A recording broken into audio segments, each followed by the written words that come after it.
Hey, how's everybody doing? This is Joseph Ixu coming live to you from our headquarters in our castle. We live in a castle, and our slogan is "Every home is a castle." So today, what I wanted to talk to you is a good friend of mine. His name is Terry Bennett. He is somebody that has helped me out throughout my whole real estate career. And we actually met as a real estate agent, but he's now a lender. So he's actually grown up, I guess. I don't know. And we'll ask him about that and see what he thinks. Uh, but I wanted to kind of give you an idea about what programs, as a buyer that you have, some lending insight from experts in the industry, and this is all about educating our clients, but also the general public, because we run into a lot of things that people don't know about, and we want to make sure that we educate our clients and our customers to our best of our ability. So, without any further ado, I'm going to tell Johnny to take it away. So, Johnny, take it away.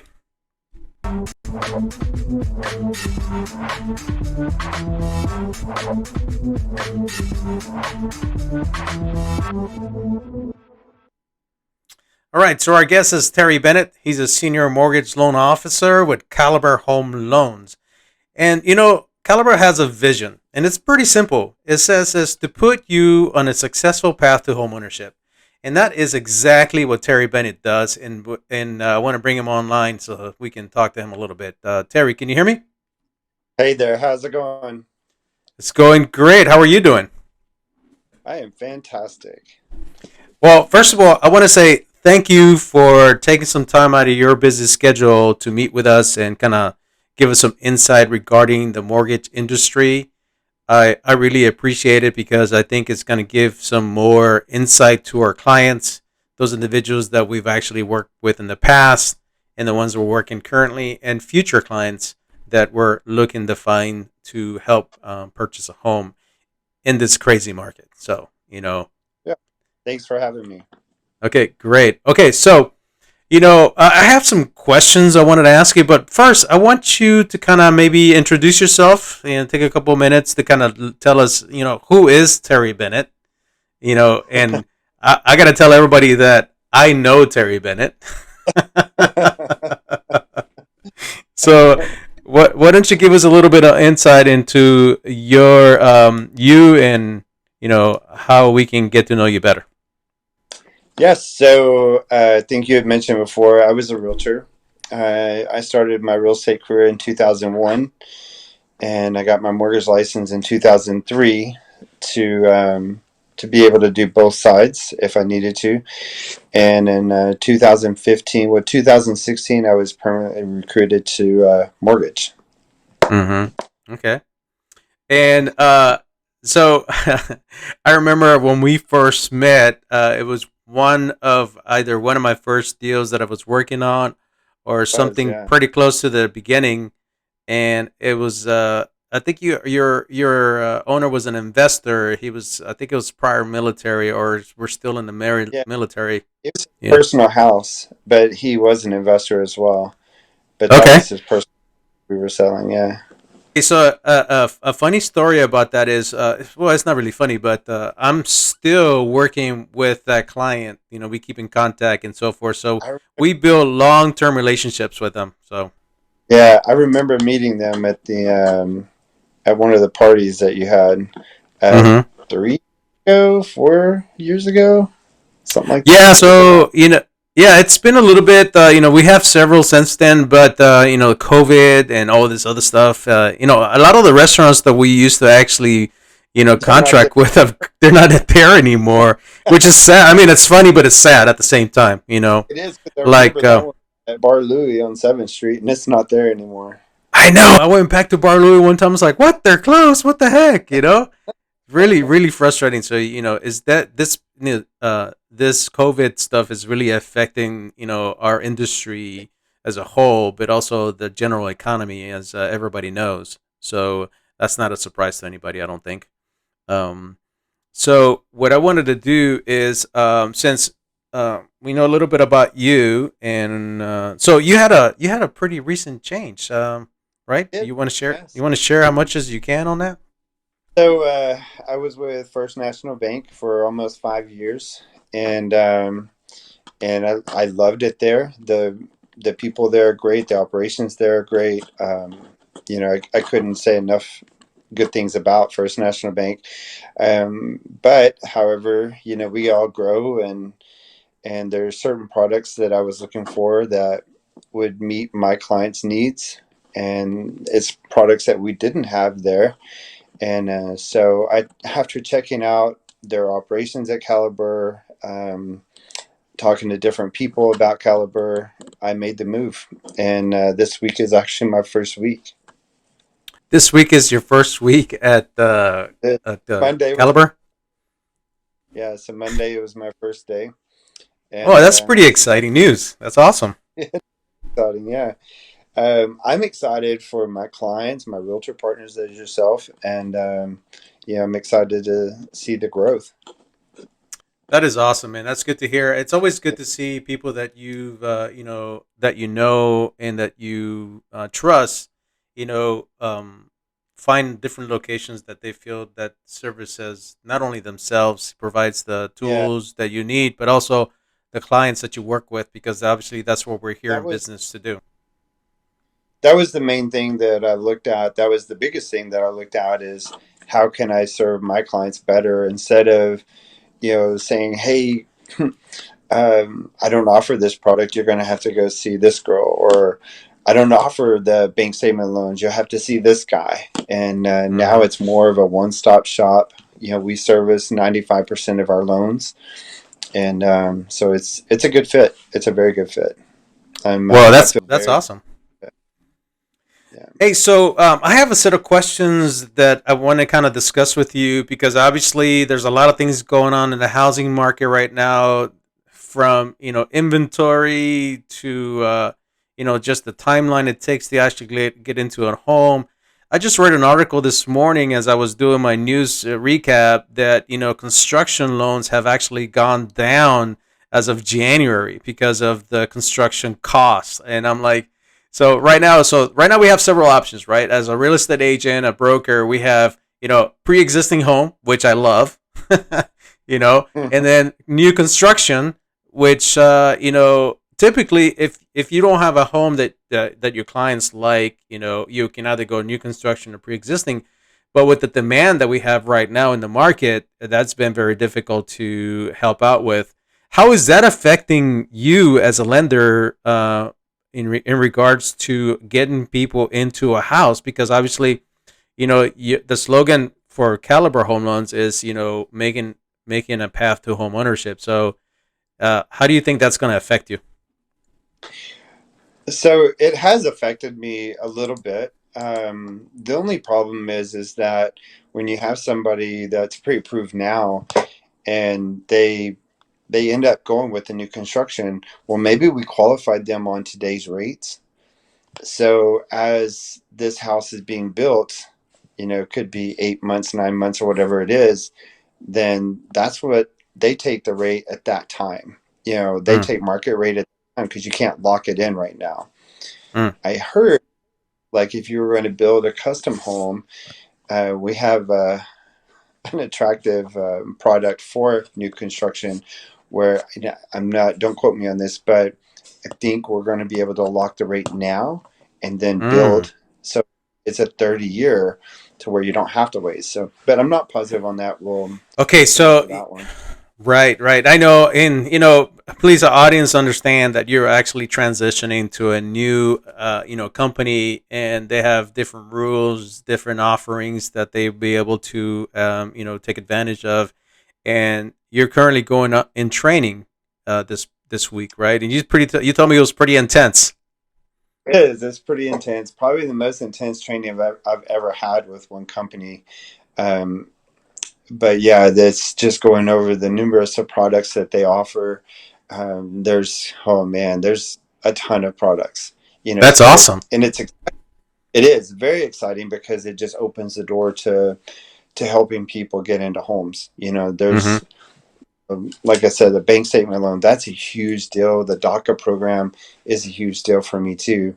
And Mm-hmm. those two loans are probably the main reason why I one of the main reasons why I moved to Caliber is because of those two products. And Okay. then the next was the technology and all that too that came along with it. It's just a big bonus. Okay, so I'm going to go back to the previous conversation that we just kind of transitioned from, and that was basically the lock. Now, I know that there's a lot of people out there, specifically from my standpoint, when I deal with it, either somebody that has owned a home or a brand new home owner. There's certain things that they don't know, and one of those things is the lock. What do you mean by the lock? Let's explain that to them because we want to make sure they're on the same page we are. Yeah, so it's locking in the interest rate, So if, like today it's been the rates are going up. So if I qualify you at you know, say a month ago I qualified you at 3.5%. That's not the case today. The Mm, rates have gone up, 4.25. And I think that we're going to go back to pre-pandemic pricing, which would be probably closer to 5%, 4.5 to 5% eventually. mm, okay. The rates are determined by the 10-year Treasury. Hmm. So depending on how the 10-year Treasury is performing is how our rates are adjusted. Okay. So, one of the first reviews that I did on our spotlight for 22 was the fact that the forecasting from, Fannie Mae, Freddie Mac, the Mhm. mortgage companies, and all these other industry leaders, experts in the field, were saying that they were looking at, rates going up to 4%.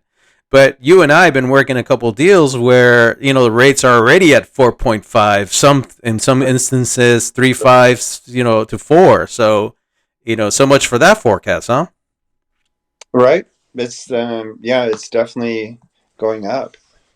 And, Mm-hmm.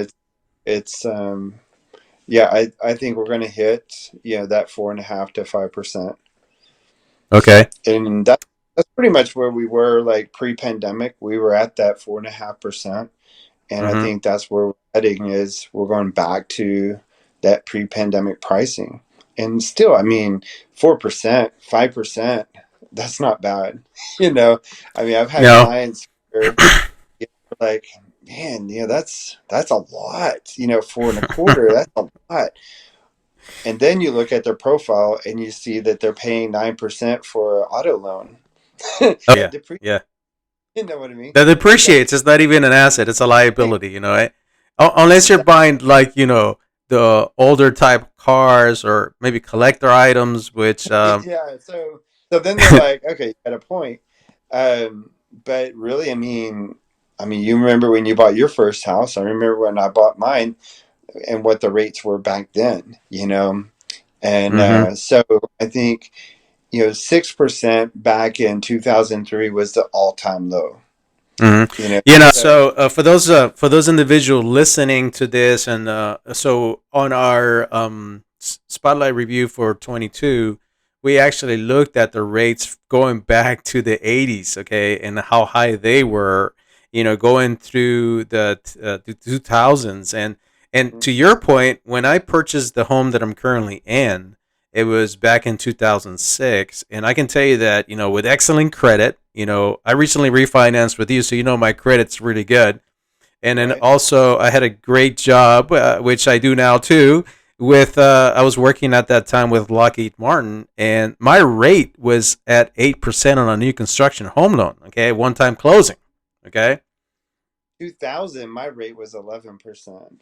yeah, yeah. So Yeah. Yeah. exactly, so Yeah. So exactly, then so no. so when it came out in 2003, oh, it's an all-time low, 6%. Everybody went crazy about it.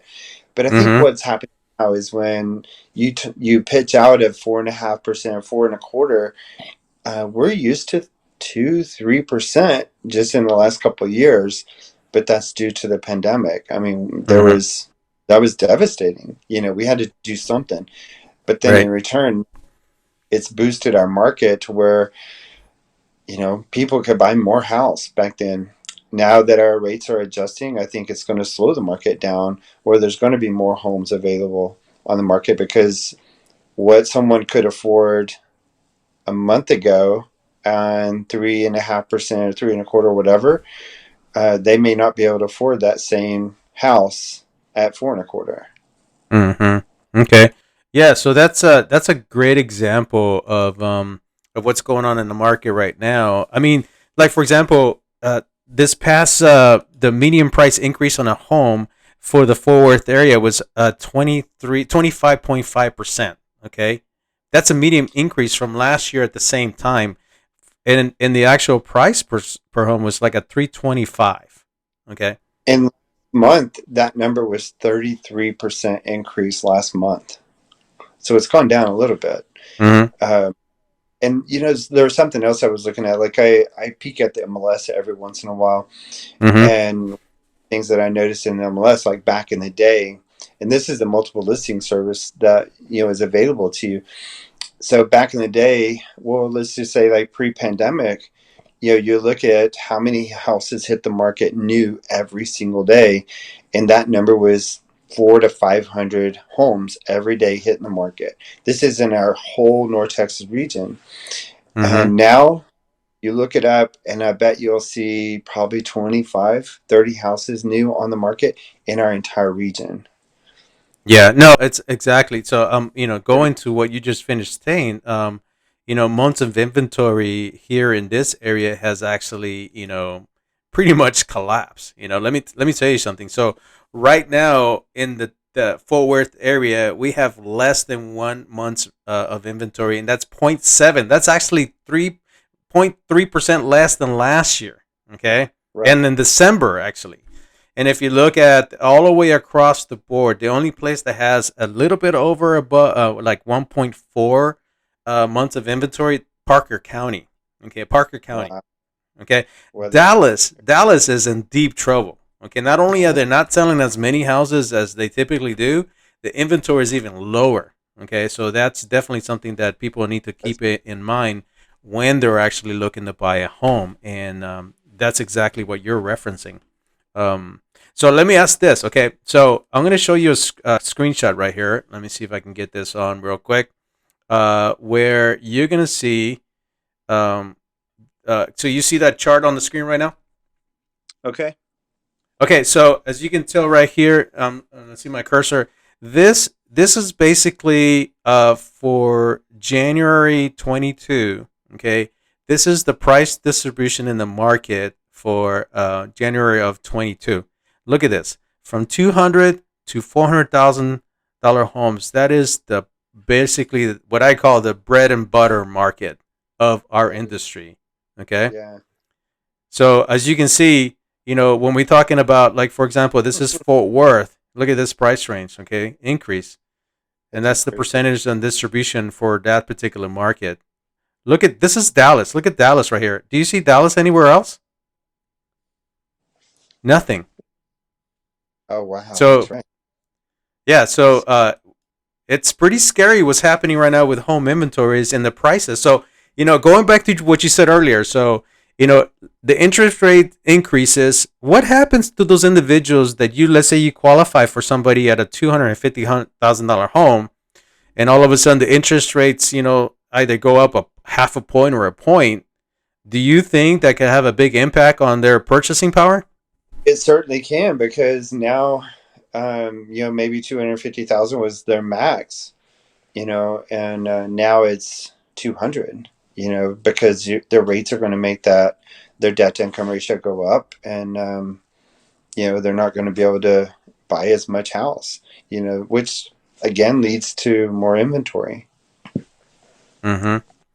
Yes. So I'm going to tell you a quick story regarding one of our clients that we've been working with, FHA client.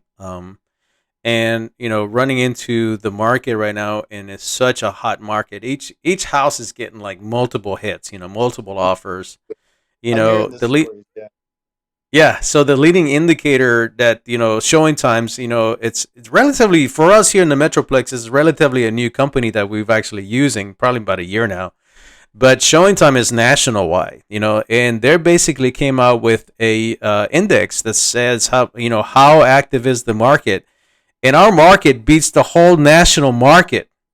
Okay, as far as leading indicator of demand.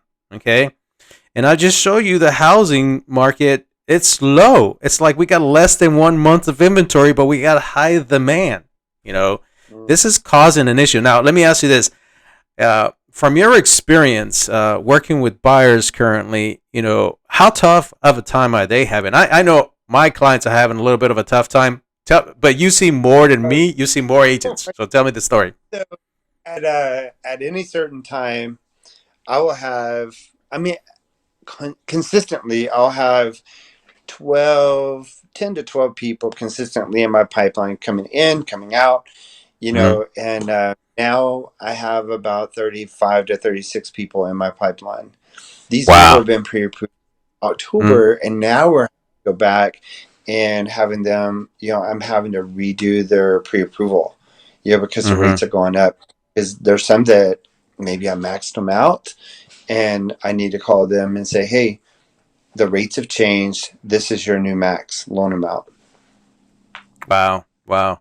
It's Yeah. And so, how many of them are actually get disqualified? And you probably don't have that at the tip of your finger because I've just thought of this question. But about how many do you think are basically saying, I can't buy anymore?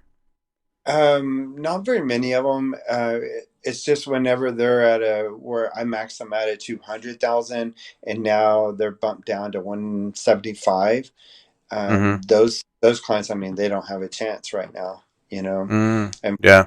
but those houses just really don't exist. So Right. they're having to off for a second. So Let that's me let me basically show you.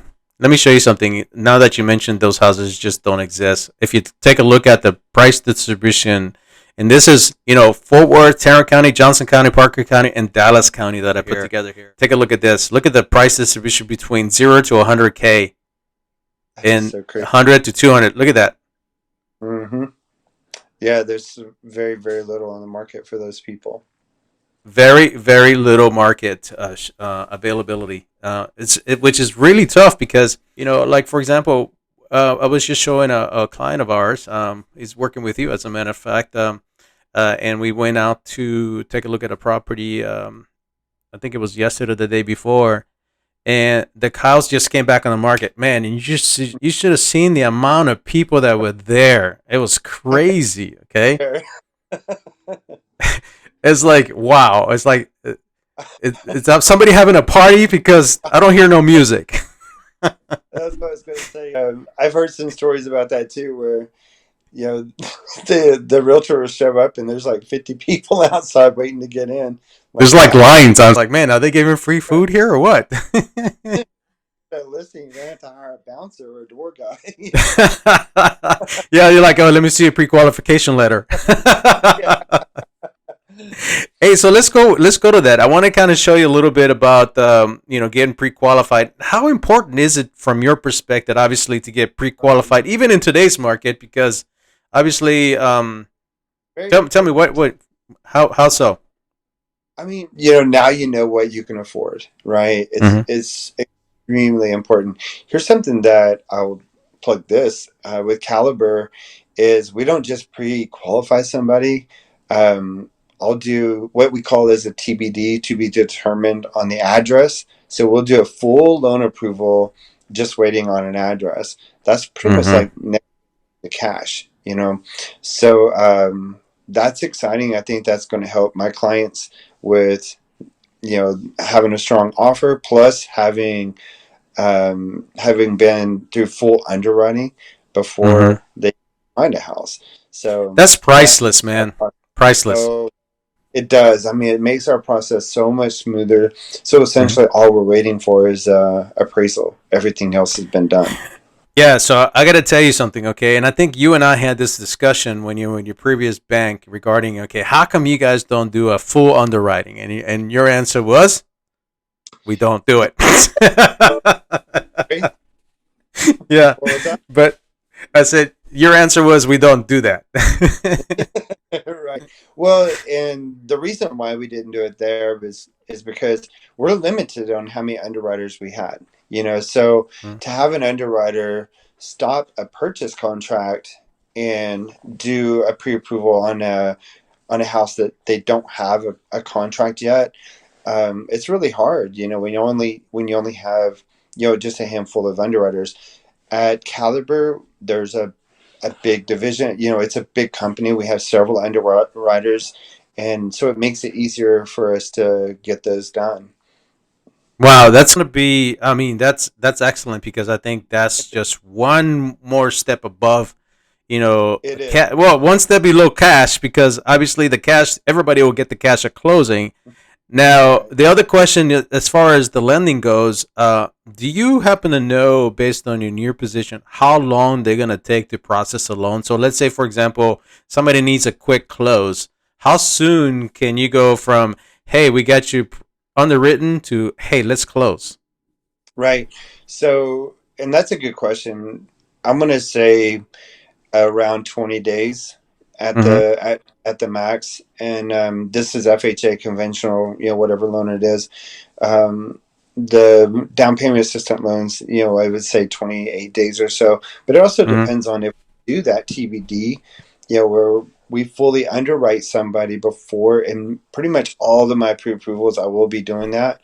So they're Mm-hmm. fully underwritten by the time they come to you, right? So Okay. so then it's just a matter of the appraisal. So sometimes the appraisals take 10 days. If that's so, you have, a 3-day rotary decision. So we put it at, 13, 14 days. So Mm-hmm. that's why like 20 days would be the fastest that it can be done. And it also depends on the borrower. So the reason why, like majority of the loans that I've done in the past, the main reason why they go sideways is the borrower. It's Okay. they're slow getting their docs in. And I think we had one like that where, man, it was pulling teeth get this guy, get his documents, and he was like, well, I'll get it tomorrow, and then next week and next week, and next thing you know, it hasn't closed, and it's been 15 days, and you're just like, man, this thing's getting dusty now. But it really depends on the borrower. So you get pre-approved, you submit your docs in right away, and the loan goes a lot smoother. Because if Mm-hmm. there is something that we need, you already have it. It's Mm-hmm. already come. You know about it, and it gives you more confidence and knowing that you are pre-approved, like you're fully approved.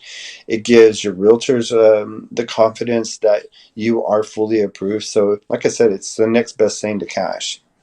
Nice, nice. I think that's so important for people to understand that because the only thing you're waiting for is the property, and if the property appraises, you're golden. So that's awesome. That's great news.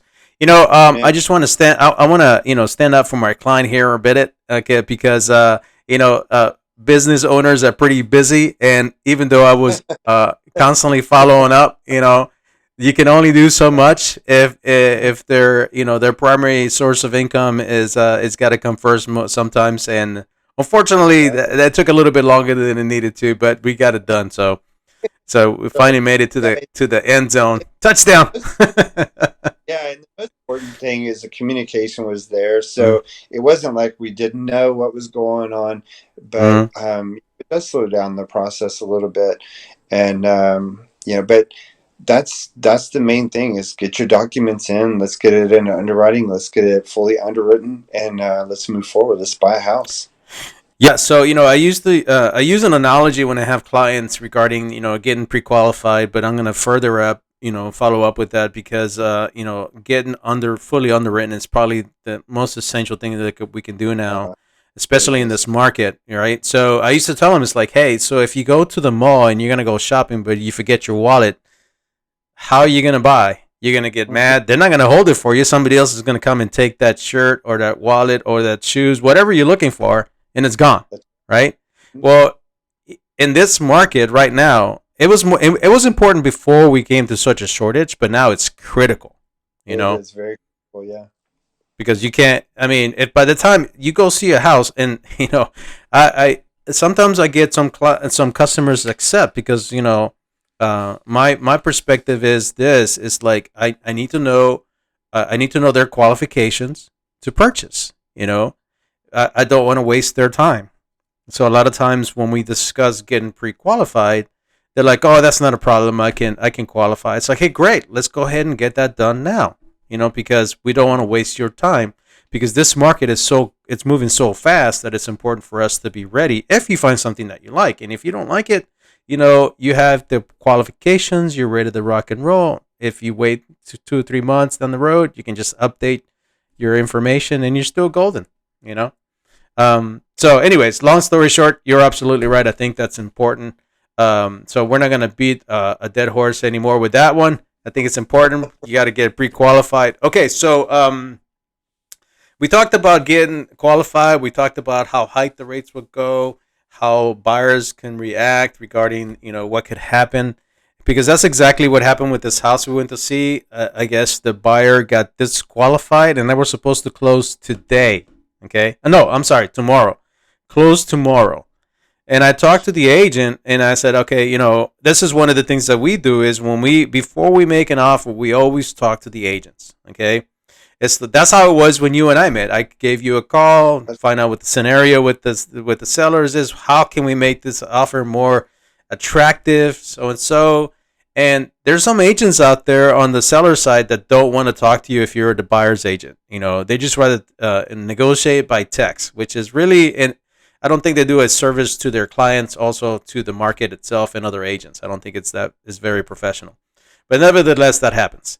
But so I contacted this agent, and we talked for about a couple of minutes, and I was able to ascertain the situation. Okay, so they were supposed to close on Friday, so they're looking for a fast close. Well, my client can't close that fast, so I had to be upfront and say, hey, well, unfortunately, my client has a regular loan, and how does your client feel about a typical, let's say, 30-day process, to close?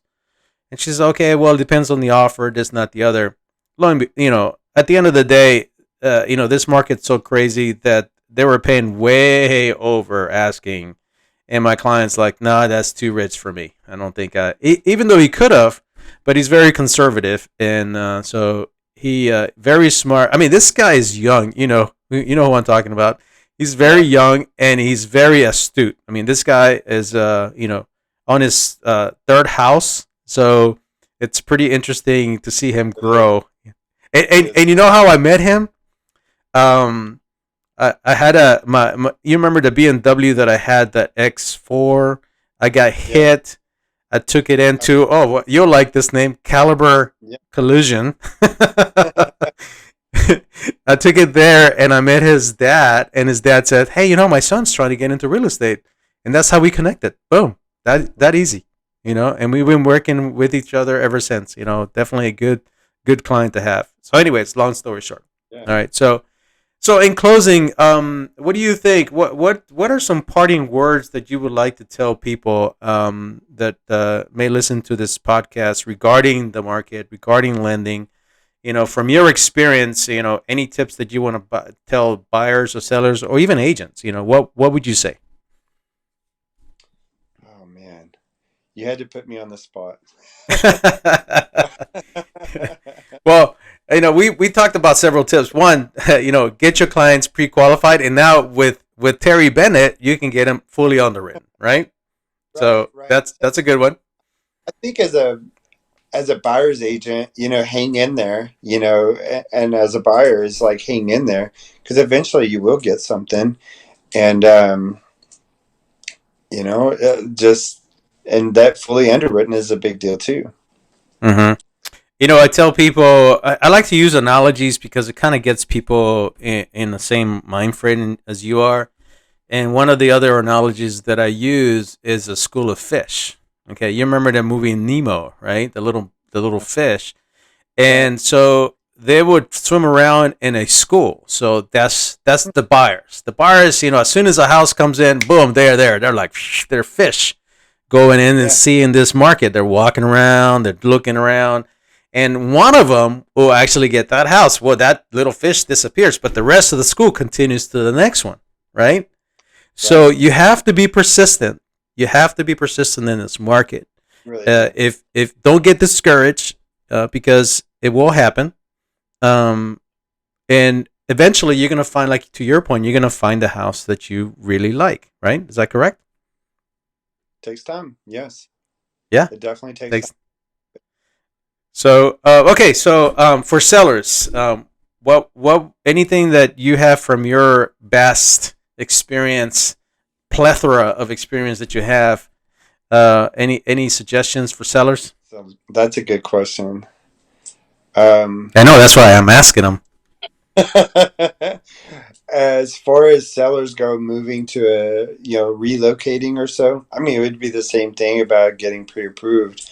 Okay, so I'm going to help you out then. I'm going to kind of give some insight because I want you to comment on this slide. I'm going to show you another slide. So what you see on the screen is days on market. So a lot of the sellers that I've been talking to believe that once they put their house on the market, they got to get out. Now, obviously, that could happen on a cash deal, but really the sellers control the timing, and they don't seem to understand that. And I don't think we've done a good enough job to inform them on this. Okay, so this is what you're looking at is as far as January of 22, you're looking at the different. I just unmuted you so you can comment.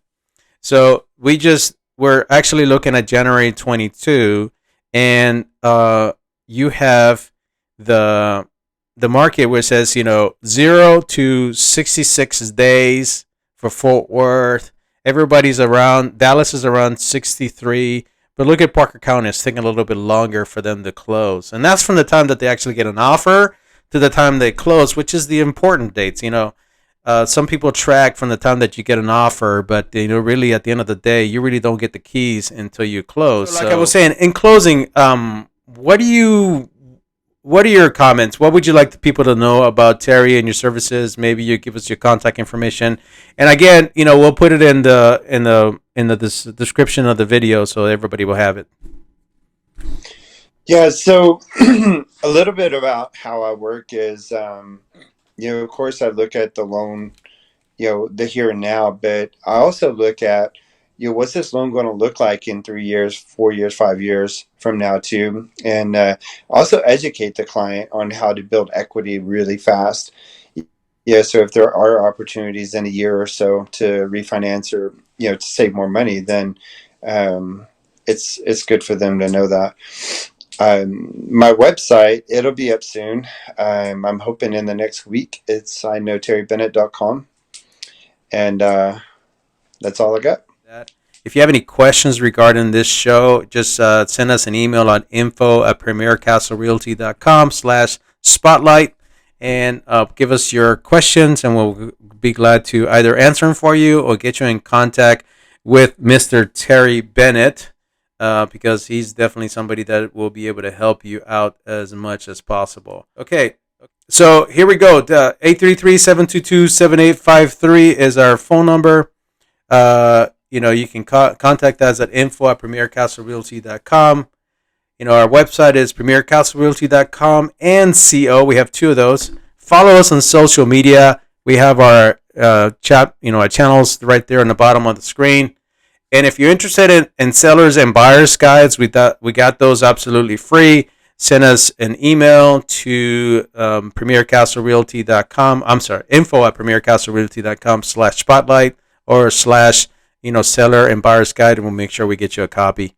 Okay, so I really want to say thank you to Terry for being with us today.